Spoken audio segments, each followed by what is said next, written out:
session, and I will send you a link in the morning that lets you access the recording. Takes my computer usually the night to process all my files that I've done. I do most of my tutoring online, probably 80%. Okay. And usually when I have a new student, even if I have worked with them in person for like 2 years, the moment I do an online session, they want to keep doing online. Okay.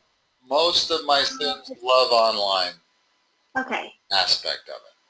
Okay, that's good because I go to Cherry Creek High School, so. Well, you're a long ways away. You're like 45 minutes away from me. So it would be very difficult for us to meet in person. Although in the summertime, exactly. If you really had a preference for it, during the summer, I could probably arrange it. We could probably meet halfway in between or so. But if online works for you, and I'm sure that it will, we can just keep working online. Online, yeah. Okay, so it says it's sent. Okay, good. Now if I go to mine, there it is. I got 2 of them. Let me open the first one.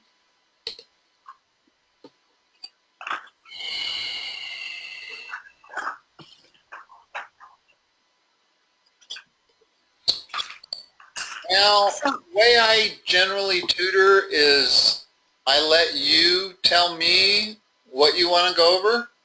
Okay. In other words, we don't always have to start at 1. If you want to, if you know how to do 1, 2, and 3 and you just want to do 4, that's fine.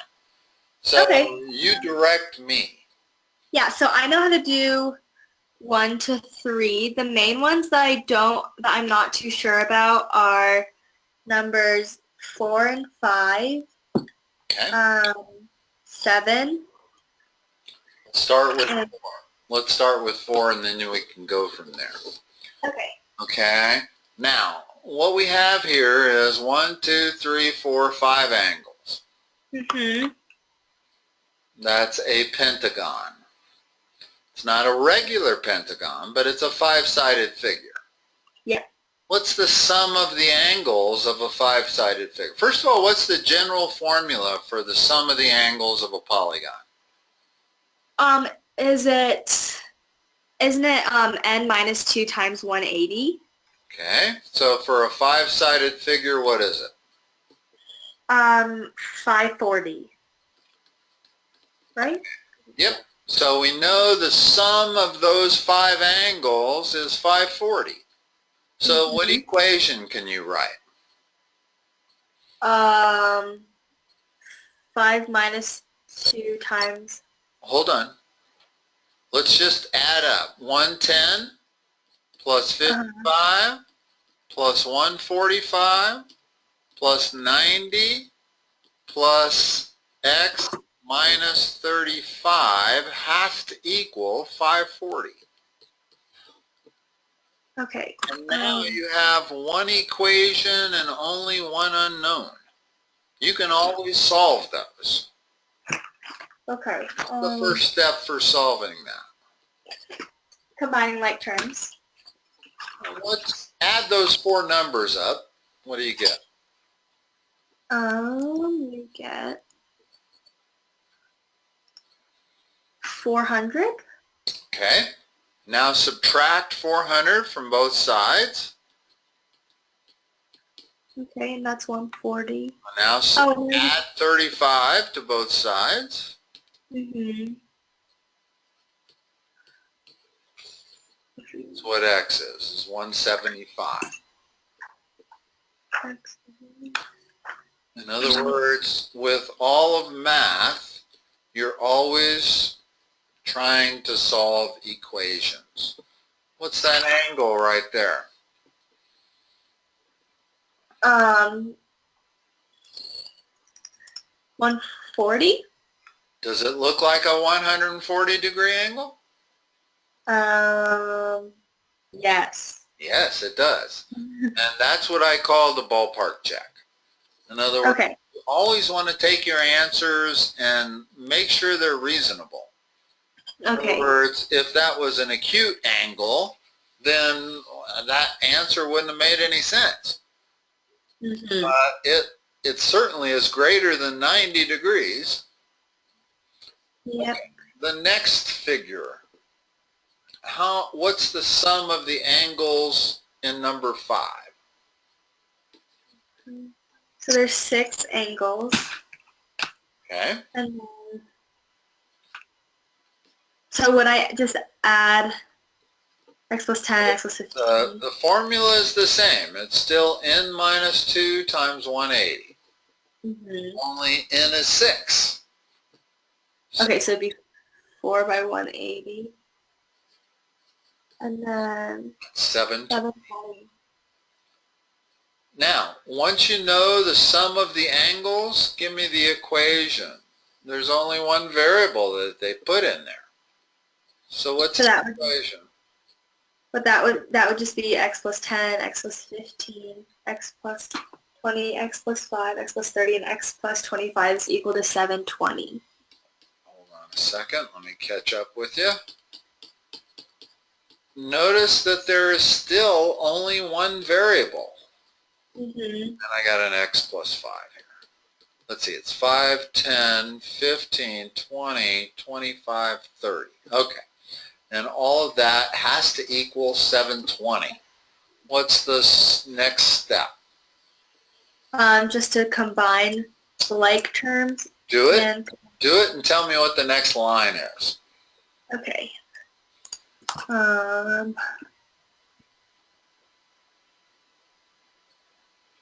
I wrote this wrong. This is x plus 5, not 5 times x.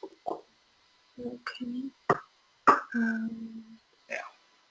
I think the rest of it's right. How many x's do you have? 6. Yeah, 6. What's the total numbers between the 5, the 10, the 15, the 20, the 25, and the 30? Add those. 135. 5 plus 10 is 15. That makes 30. That makes 50. That makes 75. I get 105. 105, yeah, sorry. I added. Okay. Now that's equal to 720. What's the next step? Subtract 105 from. We got 6x equals 615. What's x equal to? 102.5. Yeah. So it almost makes me feel like we made a mistake, that it didn't come out to be an even number. But let's see, if I add 5 and 10, that's 15, 30, 50, 75, 105. Yeah, so we're okay. Okay. They don't always make stuff even numbers, although I kind of wish they would in certain instances. Now, number 6 is a little different. Yeah. Number 6 is exterior angles. Yeah. No matter what size polygon you have, whether it's 4-sided, 5-sided, 6-sided, 7-sided, it does not matter. What's the sum of the exterior angles? 360? Always.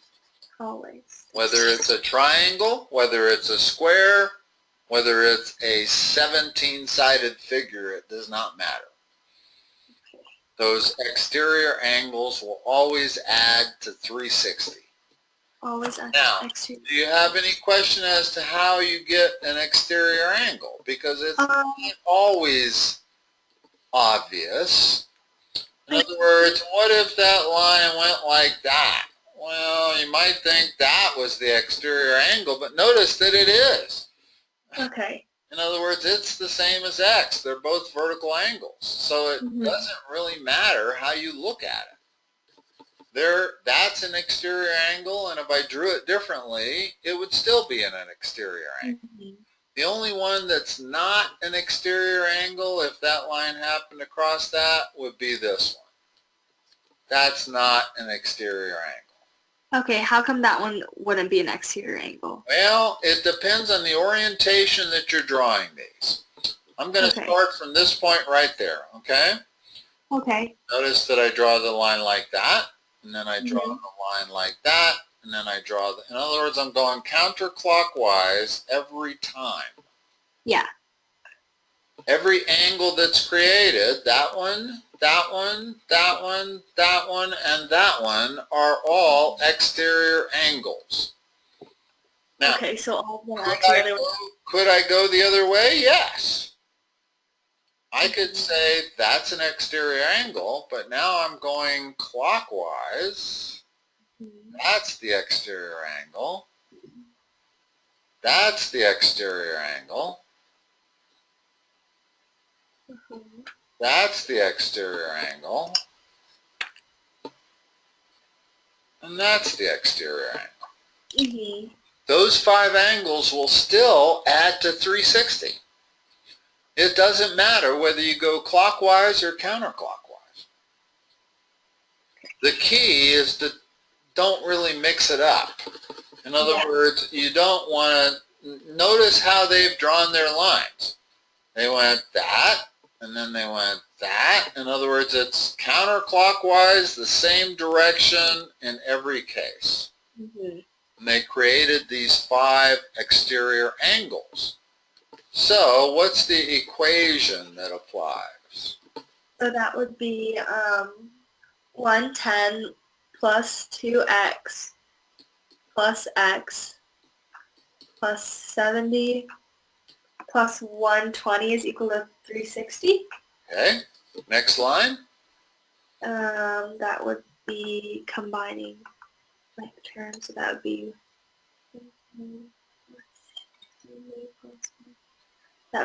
300 plus 3x. Well, when you combine like terms, you also want to separate them. In other words, you want to put all your variables on one side, all your numbers on the other. So those are the only variables that have x in them. So I'm going to leave that on the left side. Okay. And I'm going to move all the numbers to the other. Well, all the numbers add to 300. So I'm subtracting 300 from both sides. I get that. Okay. Okay? Yes. And then x, of course, equals 20. 20. And so each of these angles, now x equals 20. That means that's 25, that's 30, that's 35, that's 40, 45, and 50. What the heck? Hold on a second. Oh, we're on number 6. Okay. It helps. If you're on the right problem, huh? Because I was getting an answer that made no sense whatsoever. Yeah, so that's 20. 20, and then the 2x would be 40. Yeah, and now if we add up those 5 exterior angles, we'll get 360. Good. Okay. All right. And then, okay, so I'm missing that one. The next one you want to look at. Number 7. Okay, hold on a second. Let me scroll this up a little bit so I can, but I have this wonderful capability where I can take a screenshot and then write on my screenshot, which is terrific. What's a rhombus mean? All equal angles? All equal sides. All equal sides. In other words, that's equal to that, equal to that, equal to that. Notice the angles are not equal. That's acute, that's obtuse. Okay. So the angles are definitely not equal. Now, some rhombuses are different than others. In other words, a square is a rhombus. If I draw a square and the only definition for a rhombus is 4 equal sides, a square has 4 equal sides. So a square is a rhombus, but a rhombus isn't necessarily a square. Yeah. So basically my only issue with rhombus is just I don't know how to find like perimeters and angle measures when I'm only given diagonal length. Okay, let's go through this problem. Okay. AC is 18. What does that make AE? The one thing that the diagonals of rhombus do are bisect one another. Yeah, so AE would be 9 and EC would be 9. And DE, let's see, BD is 24, that makes that 12, and that 12. Mm-hmm. Find the perimeter of ABCD. Yeah, so that's where I get stuck on. Well, the other thing about rhombuses is their diagonals intersect at right angles. At right angles, okay. So let's take triangle 1. I'm going to draw it separately outside of the picture. There's the right angle. That's 12. That's 9. What's that measurement there? Hold on. Before you apply the Pythagorean theorem, check and see if this might be a 3, 4, 5 triangle or a 5, 12, 13 triangle. Oh, so it would, that's a Pythagorean triple? It is. That makes that 15. Okay. And trust me that of all the triangles you're going to get in the next 3 years of math, half of them will be these Pythagorean triples. Okay. They'll either be 3, 4, 5 or multiples of them like this. Uh-huh. And the next smallest one is a 5, 12, 13 one. Okay, 5, 12. Those two triangles, you're going to see tons of them. So learn to recognize them. Because okay, so if you recognize them, you don't have to apply the Pythagorean theorem. You can just know that that's got to be a multiple of 5. Okay, so I get a note card for my final, and I can put anything on it. So would you recommend me to put all the Pythagorean triples on there? Because my teacher didn't have me memorize them. So the only two I would have you put on there are the 3, 4, 5 and the 5, 12, 13. And the 5, 12, 13. Yeah. Okay, why is that? Those are the two smallest. Okay. In other words, there's nothing smaller than the 3, 4, 5 or the 5, 12, 13. Now, let me write this as a 3, 4, 5, first of all. But when I say 3, 4, 5, that means it can be any multiple. In other words, it could be 30, 40, 50, or it could be 9, 12, 15. Okay. So these two triangles are huge in math because they're the smallest perfect Pythagorean triangles. They're the two smallest triangles that have whole numbers for each of their sides. And they're both right triangles.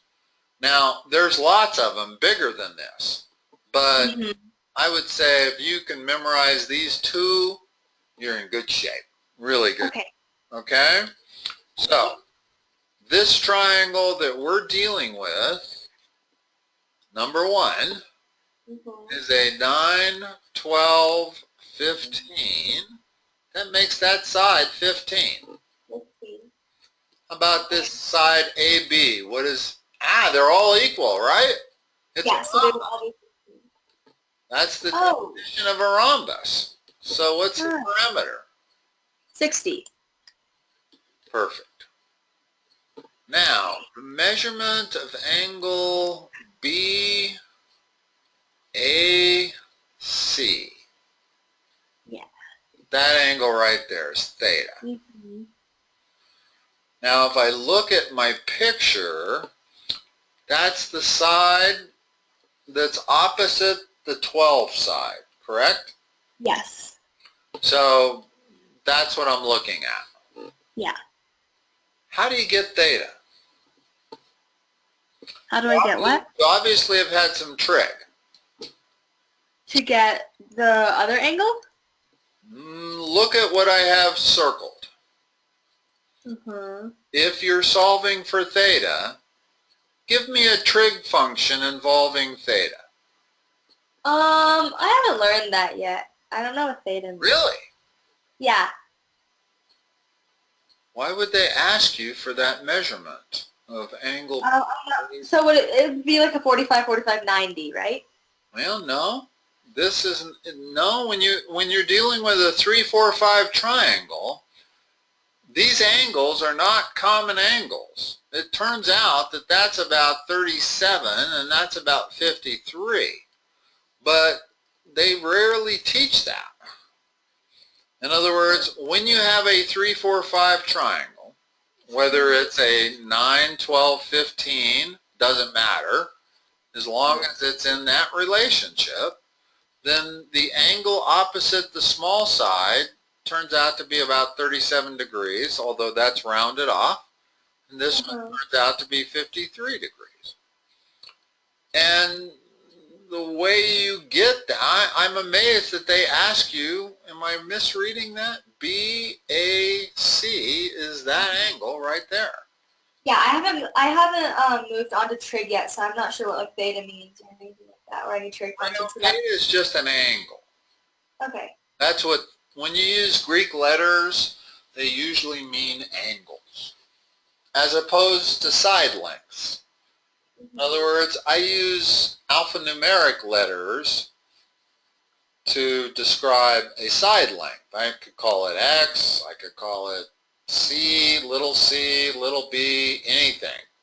But if I'm talking about an angle and I want to call it something other than this definition here, then I might call it theta, I might call it alpha, I might call it beta, I might call it delta or omega. There's all the Greek letters are usually what you use to talk about angles.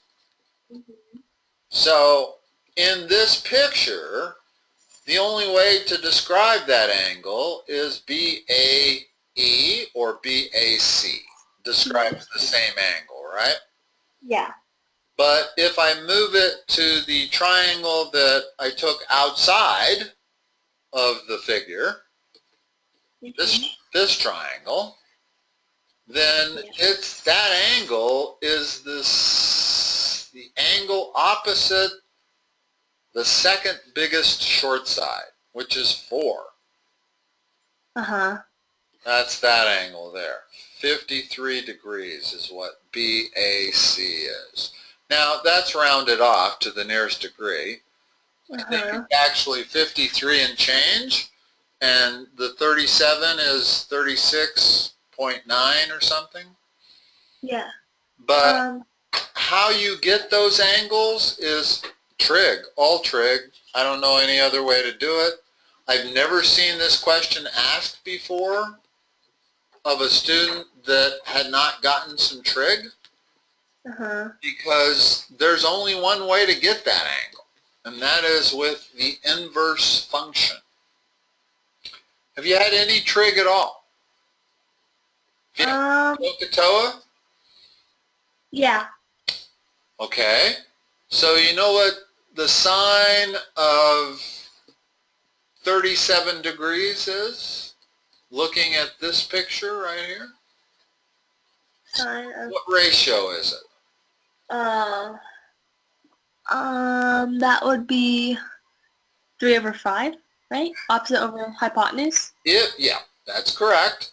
So if that's true, and I didn't know this angle, let's erase that angle, and I wanted to figure it out, we'll call it theta.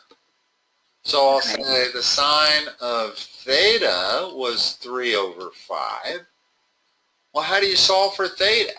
Well, you take the inverse sine. In other words, I basically take the inverse sine of both sides. That leaves theta on the left. Inverse sine of 3/5 on the right.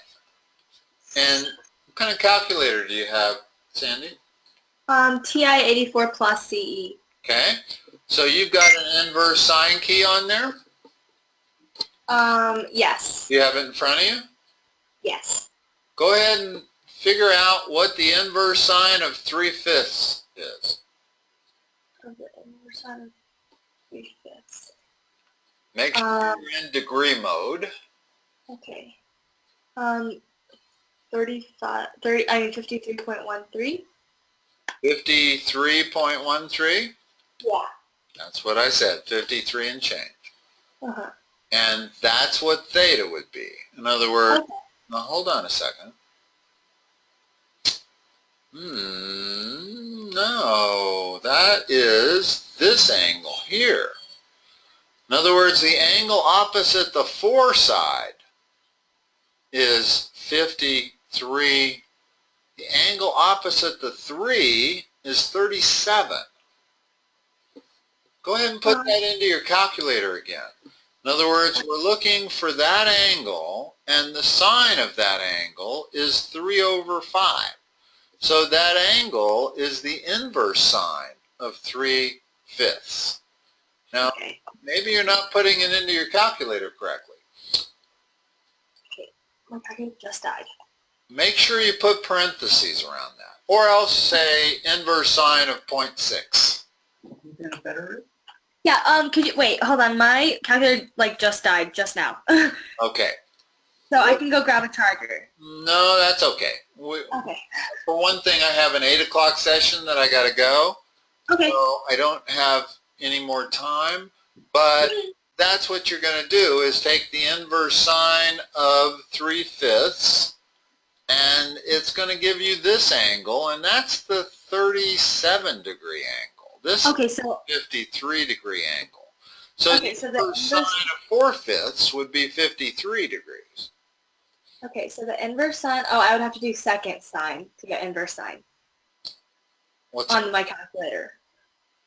What's that? I have sine, cos. Yes, you need the second. The second. Okay. So do the inverse sine of 0.6. Okay. That should give you something like 37 degrees or close to it. Something around 37 degrees. Okay. You get that? Yes. All right.